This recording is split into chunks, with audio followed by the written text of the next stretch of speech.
অনেকদিন বাদে আমার এই খুললুঙে আসা, সেই রঞ্জিত বাবু এবং মনিরুল বাবুর সঙ্গে দেখা করার জন্য। দীর্ঘদিনের সম্পর্ক এদের সাথে, এলাকার কিংবা এই টোটাল ডেভেলপমেন্টের ব্যাপার নিয়ে আমাদের মূলত আলোচনা হলো। বাজেটের এলোকেশন কী পাচ্ছে না পাচ্ছে, কীভাবে ডিপ্রাইভেশন হচ্ছে এডিসি এলাকা, এটা কিছুটা ব্রিফ ওনাদের কাছ থেকেও নিলাম।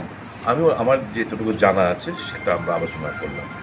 Fact of the matter is, এত বিশাল এলাকা, কিন্তু আমাদের আগরতলা মিউনিসিপ্যাল কর্পোরেশন থেকেও বাজেটারি অ্যালোকেশন কম আমাদের টিটিএডিসির জন্য।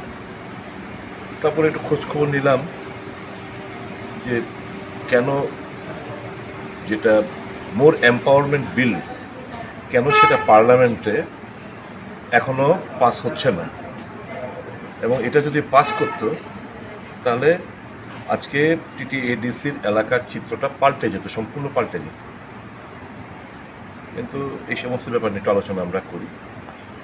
তারপর তো অবভিয়াসলি যেহেতু নির্বাচন আসছে, কিছু তো রাজনৈতিক কথাবার্তা তো হবেই, সবটা ব্যাপার নিয়েই আলোচনা করলাম, কুশল বিনিময় করলাম, যাতে ত্রিপুরার মানুষ আগামী দিন ভালো কিছু দেখতে পায়, তার জন্য আমরা নিজেদের মধ্যে মত বিনিময় করলাম।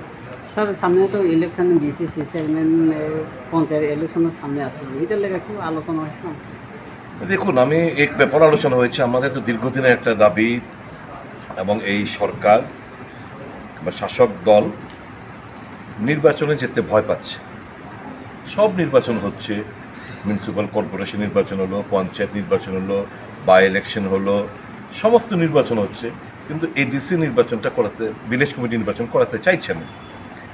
এখনও এটাকে পিছিয়ে দেওয়ার জন্য আমরা যতটুকু জানতে পেরেছি যে নির্বাচনটা, বিধানসভা নির্বাচনটা ডিসেম্বরে করে একটা অজুহাত খাড়া করবে নির্বাচন পিছিয়ে দেওয়ার জন্য। তো এই সমস্ত ব্যাপার নিয়ে আলোচনা আমাদের হয়েছে। তবে আমি এটুকু বলবো,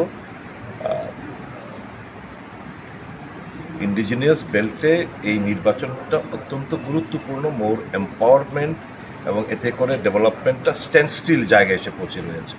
নির্বাচন দ্রুত করানো আমাদের দাবি থাকবে সরকারের কাছে।